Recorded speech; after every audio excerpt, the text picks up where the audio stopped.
그러니까 뭐 어제 이준석 후보는 실력 발휘를 뭐 전혀 못했기 때문에 누구야 이거? 융합신당님, 융 융합신 융합신당님, 이거 아이디 언제 바꾸셨어요? 아이디 바꾸신 거죠? 원래 융합신당 아니죠? 융합신당님, 이거 원래 본인 아이디 아니죠? 제 방송에서 바꾸신 거죠? 뭐죠 이거? 예, 어쨌든 재치 있는 닉네임 감사드리고요. 자, 다시 융합신당의 준스타크 후보로 가보겠습니다.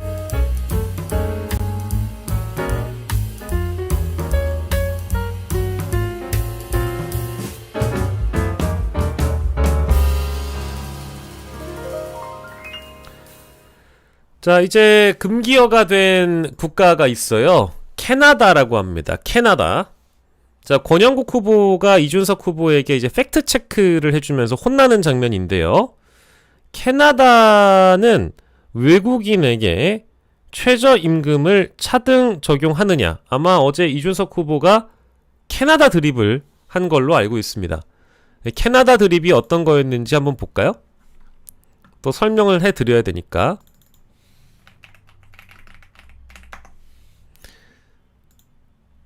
이미 이런 팩트체크 기사도 나와 있네요. 캐나다가 이주 노동자에게 최저임금을 차등 적용했느냐. 이준석 캐나다 사례 언급했지만 현재는 폐지가 되어 있다 라는 제목의 팩트체크 기사입니다. 지금 농촌에서는 이주 노동자가 없어서 난린데 이준석 후보는 이주 노동자에게 차등 임금제를 공약했다.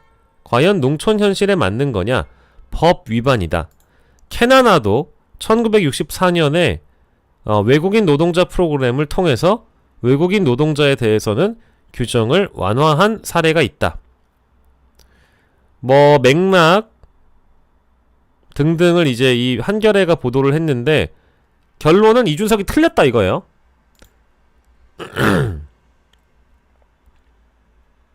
이주 노동자에 대한 차별이자 국제노동기구 협약 위반임을 지적을 한 거예요. 또 OECD 회원국들의 사례를 들어서 이주 노동자의 차등 적용이 없다라는 겁니다. 이게요, 제가 다시 한번 얘기하는데 아까 저에 대한 박영식 제 개인에 대한 그 역량을 고백을 하면서 제가 말씀을 드렸잖아요. 다시 한번 얘기합니다. 저같이 그냥 알맹이나 어떤 학문적 깊이나 컨텐츠나 이런 것들보다 어줍잖은 말기술로 벌어먹고 사는 인간들은 같은 부류의 인간을 잘 알아요. 근데 대선 후보 TV 토론은요, 막 깊이 없이 뱉어냈다가 언론사 팩트체크나 전문가들의 팩트체크에 걸리면 이렇게 밑바닥이 드러나는 겁니다. 그러니까 뭐 융합신당의 후보님은 과학적 지식이 깊이가 아주 풍부하셔가지고 재생에너지 토론할 때 핵융합 드립이 나왔는지 모르겠지만 이주 노동자의 최저임금 차등 적용과 관련된 것이 어느 누군가에게 듣기에는 방송 저기 있잖아요. 뭐 예를 들어서 제가 MBC의 라디오 프로그램에 나오고 CBS에 나오고 KBS에 나오고 연합뉴스 TV에 나가고 YTN에 나가서 앵커들이나 진행자가 뭐 질문할 때 대충 얼버무려가지고 사실은요 캐나다에는 이런 게 있고요. 그래가지고 ILO 국제 비준 협약이라는 게 있고요. 그래가지고 이렇습니다. 라고 대답을 하면 사람들이 아 역시 말 잘한다. 아 역시 아는 것 많다. 뭐 어쩐다 저쩐다. 뭐 이럴 수 있거든요. 그럴 수 있거든요. 그러니까 TV 토론은 달라요. 그냥 방송 출연이 아니란 말이에요. 맞아요. 로드 케이오님 숫자랑 영어 섞어주면 또 정확하게 들림. 예. 자 여러분, 그러니까 1993년에 제가 캐나다에서 공부를 할 기회가 있었는데요. 그 대학의 조지 밀프턴 교수님이 본인이 쓰신 책을 가지고 거기에 나와 있는 내용 중에는 어떤 사람이 A라는 주장을 할 때 B라는 반박을 하려면 제가 잘 정확히 기억은 안 납니다만 무슨 법칙에 의거하여 뭐 이런 얘기. 제가 지금까지 했던 거 지금 가라로 한 거예요. 가라로. 전 93년에 캐나다에서 공부한 적도 없고요.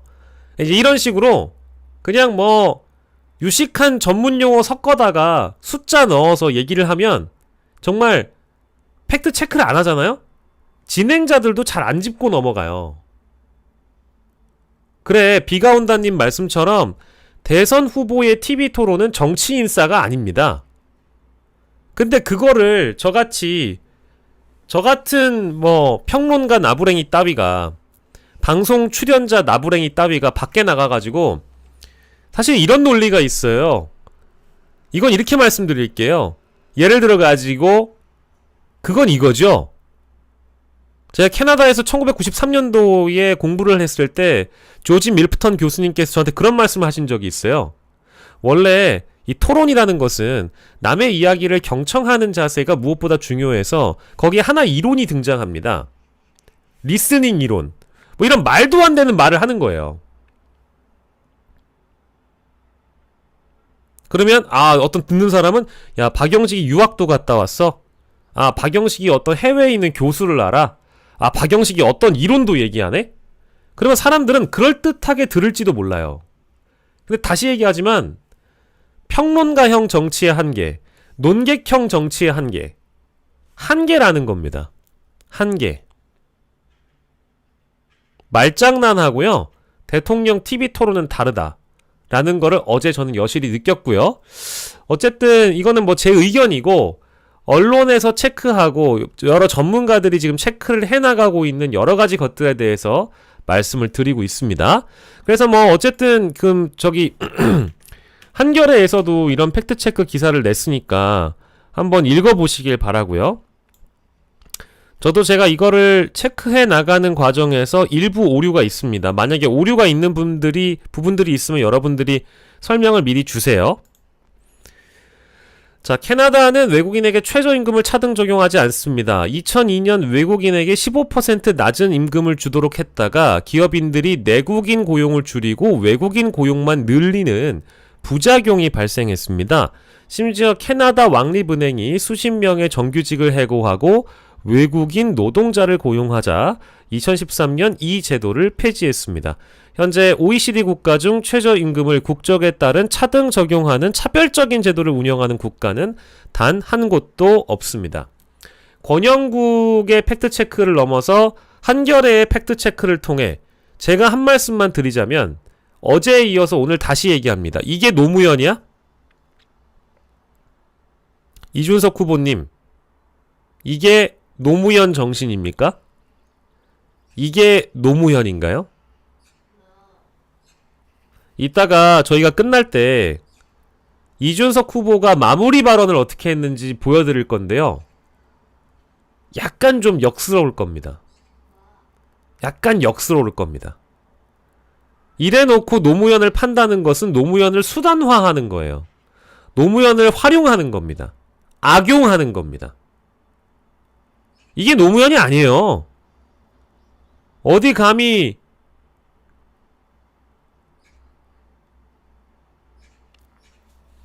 캄다운 하겠습니다.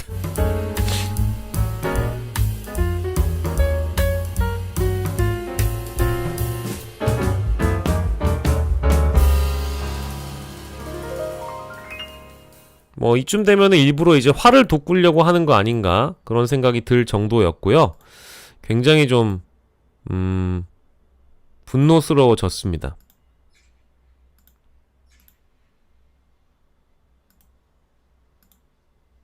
어제 제가 모아놨던 몇 가지 장면들 함께 보려고 하는 건데요.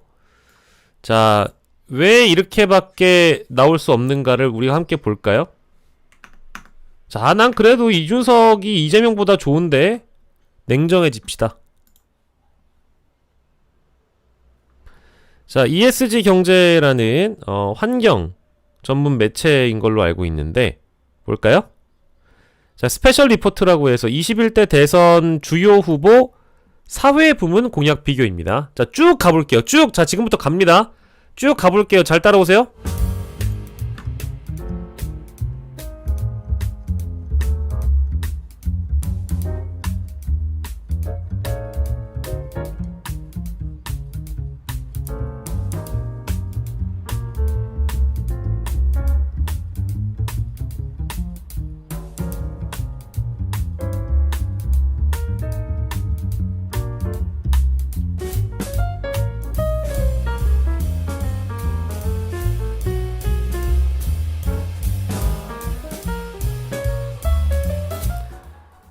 뭐 많은 말을 하지 않겠습니다.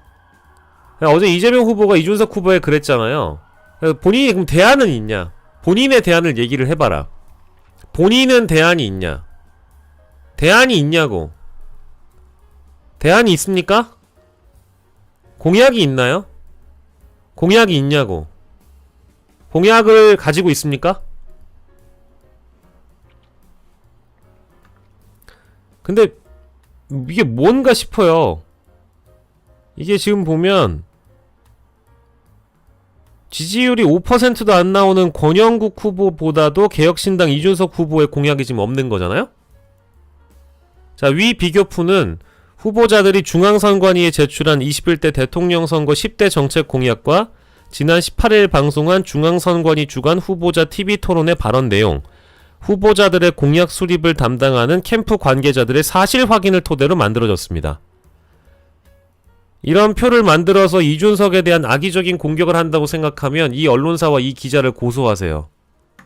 우리한테 뭐라고 하지 말고. 자, 21대 대선 후보 사회부문 공약에 대해서 이렇게 보여드렸습니다. 근데 나는 그래도 이재명보다 이준석이 더 좋은데? 그래, 니들 수준이 그렇지 뭐. 어쩔 수 없어.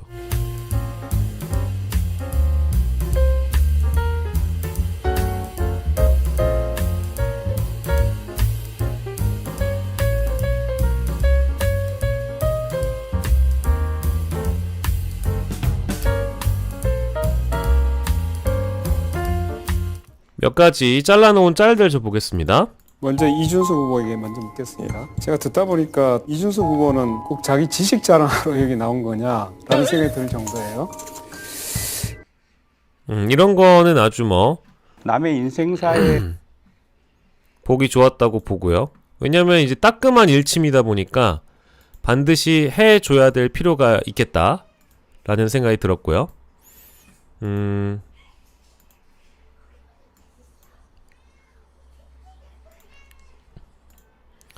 오늘 어제 있었던 TV 토론 아니고 어제 있었던 장면 중에 하나입니다. 자, 단일화 족쇄 드립이죠. 집에서 국회의원입니다. 오늘 단일화 안 하시겠다고 선언을 하신 건데 혹시 뒤집힌다면 그 경우에 의원직을 사퇴하실 수 있는지. 안 뒤집을 건데요. 그리고 의원직은 동탄주민과 약속인데 왜 사퇴를 합니까? 이 질문을 되게 불쾌하게 받아들인 걸로 알고 있어요. 단일화 그냥 안 한다고 지금 얘기했고 의원직은 하지만 동탄 주민과의 약속이기 때문에 뭐 걸거나 이러지 않겠다라고 대답을 한 대목이 있었다는 거. 혹시나 또 여러분들이 이런 장면들을 놓치실까봐 일단 보여드리고요. 예. 그래서 이거를 단일화 하려고 하나보다 이제 요렇게 얘기를 하시는 분들도 덜어 있더군요. 자, 그리고 이것도 보겠습니다. 이것도 킬 포인트였어요. 젊으신 분인데 생각이 매우 올드하지 않냐 이런 생각이 들 때가 있습니다. 국제적인 것 같은데 매우 편협하다 이 생각이 들어요. 여기서 지금 약간 여기 우리 이준석 후보님의 여기 입꼬리가 살짝 긁혔죠 지금. 입꼬리가 긁힌 것 같아요. 문제점 지적은 하는데 좀 대안이나 자기 정책을 분명하게 말씀하시는 게 부족하지 않을까 그 생각이. 자, 대안이나 이런 거를 말씀하시는 게 부족하지 않을까 했어요. 그러니까 이 얘기를 왜 했겠습니까? 왜 했겠어요? 여러분들이 방금 보신 대로, 아까 보신 대로 그렇습니다. 환경 전문 매체에서 보도를 해드린 대로 이제 공약이라는 게 안타깝게도 많이 없다. 많이 없는 게 아니라 준비가 좀 안 돼 있다더라. 그래서 제가 아까 이거 보여드린 거 아닙니까? 없다. 확대해서 보면 없다. 노사관계 없다고 나오죠. 중소기업 동반성장 없다고 나오죠. 공급망, 협력사 없다고 나오죠. 안전보건 없다고 나오죠. 불평등 완화 없다고 나오죠. 근로자 복지 없다고 나오죠. 아니 나는 아무리 젊은 친구들 포함해서 뭐 나이를 먹든 안 먹든 세대와 성별을 다 떠나서 이런 거를 딱히 공부하고 싶지 않고 그게 이제 정치적인 게으름, 지적 게으름, 정보에 대한 접근을 포기해버리는, 그러면서 그냥 이준석은 지지하고 싶은, 그걸 종교라고 불러요. 이성적으로 어떤 후보를 선택한다라기보다는 이런 것들을 별로 난 관심 없으니까 난 그냥 이준석 뽑을 거야. 뭐 막을 수가 없죠. 막을 수가 없죠. 내란 세력이자 내란의 가담자로 의혹이 짙은 정당의 후보를 난 그래도 독재를 찬양하겠다 싶어가지고 김문수를 뽑겠다면 저는 그거에 대해서 딱히 뭐 할 말은 없어요. 본인의 수준이 그 정도인 거니까. 근데 또 다른 의미로, 아니 뭐 공약이 없대잖아. 이거 뭐 제가 얘기한 게 아니라 이 언론사에 따르면 공약이 없대잖음. 근데 뭐가 준비된 대통령이고 뭐가 미래 대통령입니까? 제가 지금 묻고 싶은 얘기예요. 아니 생각보다 나도 그동안 저조차도 부끄럽게도 이준석이라는 후보가 말을 굉장히 내실 있게 잘하고 내용 있게 잘한다라고 생각을 해봤는데 어제 보니까 너무 미천이 다 드러나 버린 거예요. 미안하지만 두 자릿수의 지지도나 득표율을 얻을 자격이 없어요. 미안한데 대놓고 제가 말씀을 드리면 이준석 후보는 죄송합니다. 5%도 아깝습니다. 제가 이렇게까지는 얘기를 안 하려고 했는데 10%가 나온다는 것 자체가 신기한 사람이에요. 다 언론 플레이 때문입니다. 다 언론 플레이 때문이고 지지도가 깡패라고 하고 인지도가 깡패라고 해서 지지율이 나올 수도 있겠죠. 그게 아마 한계가 아닐까 싶어요. 근데 어제 미천이 다 드러나 버려서 저 같은 경우에는 기대가 있는 사람에게 실망이라는 표현을 쓰잖아요. 전 기대를 많이 하지 않았지만 이거는 수준 이하였다라고 전 보는 거죠. 예. 혹시나 뭐 제가 말한 부분 중에 팩트랑 어긋난 게 있으면 말씀해달라고 말씀드렸고요. 뭐 이 방송을 보고 있을 혹시나 우리 팸코 친구 여러분들도 예, 뭐 마음대로 생각을 하시길 바랍니다. 어쨌든 근데 이거는 뭐 본인들의 자유인데 아니 자료가 그런 걸 어떻게 해. 최소한 성이라도 보여야 될 거 아니야. 최소한 성이라도 보여야 될 거 아니냐고. 그러니까 참 듣기 싫겠지만 이재명 후보한테 젊은 분인데 젊은 분인데 그거 너무한 거 아니냐. 이런 식의 조롱이냐 비아냥을 듣는 거 아니겠어요?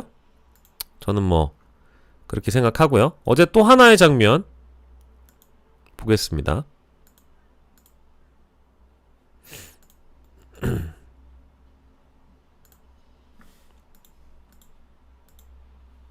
어제는 이 장면도 있었죠.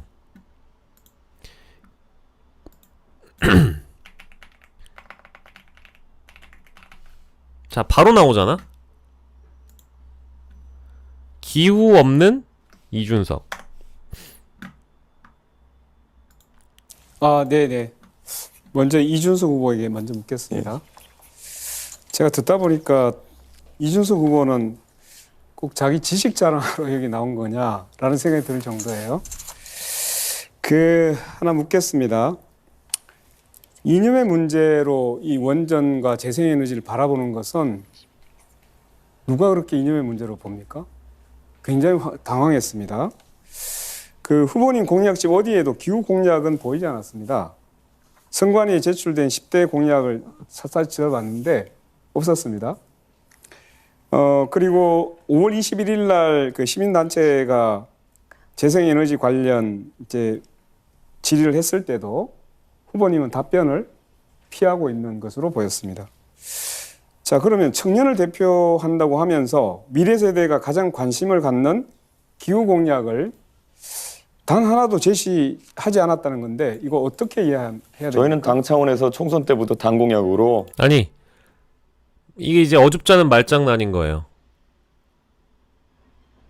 나 여기 시작부터 일단 걸렸는데요. 당 차원의 공약과 대통령 후보의 공약이 엄밀하게 얘기하면 기계적으로 같다고 볼 수 있습니까? 준비된 대통령이고 준비한 게 있다면 공약집에 넣으면 되잖아요. 공약하면 되잖아요. 없는 게 자랑은 아니잖아요. 근데 한다는 얘기가 당 차원의 공약은 있다. 단 하나도 제시하지 않았다는 건데 이거 어떻게 이해해야 됩니까? 저희는 당 차원에서 총선 때부터 당 공약으로 총선 때는 2024년이죠. 4월입니다. RE100과 그리고 CF100과 같은 국제적인 기준이 있는 환경 그러니까 이제 본인의 공약이 뭐냐고 물어보는 거잖아요. 본인의 공약. 그리고 지금 뭐 흑수저님은 내가 곧 당이기 때문에 당과 자신을 일체시켰기 때문에 당 차원의 공약만 얘기하면 뭐 공약이 있는 게 되는 건가요? 단 하나도 제시하지 않았다는 건데 이거 어떻게 이해해야 됩니까? 저희는 당 차원에서 총선 때부터 당 공약으로 네. RE100과 그리고 CF100과 같은 국제적인 기준이 있는 환경 규제에 대해 가지고는 저희가 잘 쫓아갈 수 있도록 하겠다라는 입장을 밝힌 바 있고요. 저는 기후 환경에 대해 가지고 젊은 세대가 가진 방향성이 딱 이것이다라고 우리 권영국 후보님께서 규정하지 않으셨으면 좋겠습니다. 방금 저와 김문수 후보가 나눴던 대화 같은 것들도요. 충분히 젊은 세대의 공감을 사고 있는 경우도 있고 특히 거기에 더해서 원자력 발전에 대한 부분은 이미 지난 문재인 정부의 이념적인 행동 네, 때문에 거기까지 듣겠습니다. 이념적이라고 판단하는 국민들이 있는 거 아시지 네, 않습니까? 거기까지 듣겠습니다. 예. 재생에너지 공약 뭐 더 얘기 안 했습니다. 이거는 뭐 더 얘기할 필요가 없는 것 같아요. 예. 이 얘기하다가도 이제 점점 힘이 빠지네요. 저 스스로도 이거를 굳이 더 다뤄야 될까? 라는 생각이 들어서 그냥 이거 보시면 될 것 같아요. 생각이 매우 올드하지 않냐 이런 생각이 들 때가 있습니다. 국제적인 것 같은데 매우 편협하다 이 생각이 들어요. 문제점 지적은 하는데 대안이나 자기 정책을 분명하게 말씀하시는 게 부족하지 않을까 그 생각이 들어요. 예, 그래서 저는 뭐 더 이 부분은 얘기를 안 해도 될 것 같고요. 네, 뭐 매우 속이 후련한 대목이었고 이것도 하나의 또 장면이죠. 계엄 해제 표결의 불참한 부분에 대해서 우리가 이제 아까 그 하이라이트 부분에서 만났던 TV 토론을 못 보신 분들이 계실까봐 이것저것 또 보여드렸지만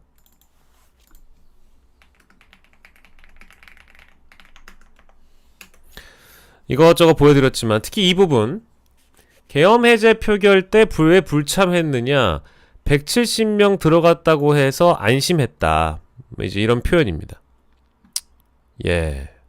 그러니까 이제 국회의원의 책임을 다했느냐에 대한 여부 그리고 또 안에 이미 많은 분들이 들어가 계셨기 때문에 안심하고 밖에서 항의를 하는 걸로 선택을 했다. 그러니까 이제 선택의 문제 아니겠어요? 선택의 문제? 그리고 귀당이라는 표현을 쓰면서 민주당의 내부의 상황을 어느 정도 파악했고 뭐 국회의장실하고도 또 소통을 했다라고 얘기를 하면서 밖에 있는 것을 이제 소위 이제 정당화한 거죠. 물론 저는 뭐 이 사연에 대해서 당시의 상황을 너무나 잘 알고 있는 사람으로서 억측하고 싶지는 않아요. 실제 뭐 본인이 어디에 연락을 했고 누구와 소통을 했고 그 당시엔 이미 170명이 넘었고 뭐 다 오케이인데 중요한 건 거기서 경찰들에게 항의하는 짤이나 영상을 남기거나 이미지를 각인시키기 위해서 선택을 한 것 아닌가라는 의심이 들고요. 옆에 있는 보좌관이었는지 누군지 모르겠지만 담을 넘어서 들어갈 수 있다, 담을 넘자라는 얘기를 했을 때 시끄럽다라고 표현을 한 것을 보면 사실 넘을 마음은 없었던 것 같아요. 근데 이 시끄러 임마라는 표현 안에 담겨 있는 걸로 비춰봤을 때 넘어서 들어가고 싶었다라면 얼마든지 다른 루트를 통해서 들어갈 수 있었다고 보고요. 근데 그건 뭐 선택의 문제니까. 근데 이제 그거를 시도하는 것과 시도하지 않는 것은 다른 문제잖아요. 저는 카메라 앞에서 쇼를 할 거였으면 경찰관들에게 소리를 지르는 것보다는 국회도 들어갈 수 있는 구멍들이 많이 있거든요. 그 구멍들을 찾아서 담을 넘는 행위를 시도라도 한다라는 걸 찍었을 것 같아요.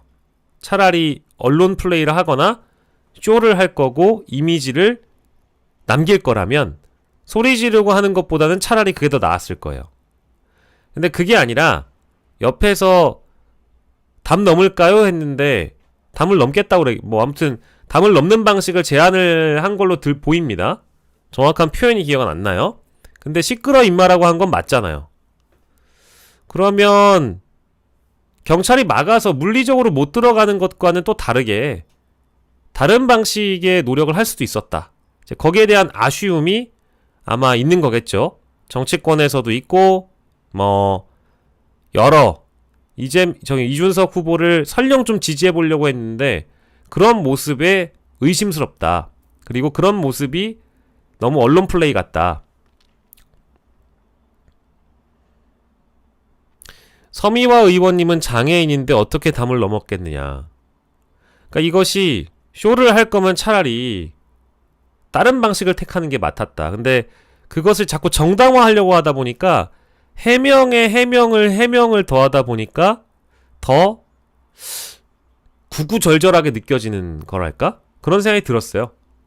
저는 어제 결국 이 질문이 나온 거는 이준석 후보가 넘어가야 할 산이고 감내해야 될 질문이었다고 봅니다. 스타카토님, 그래요. 구차하다.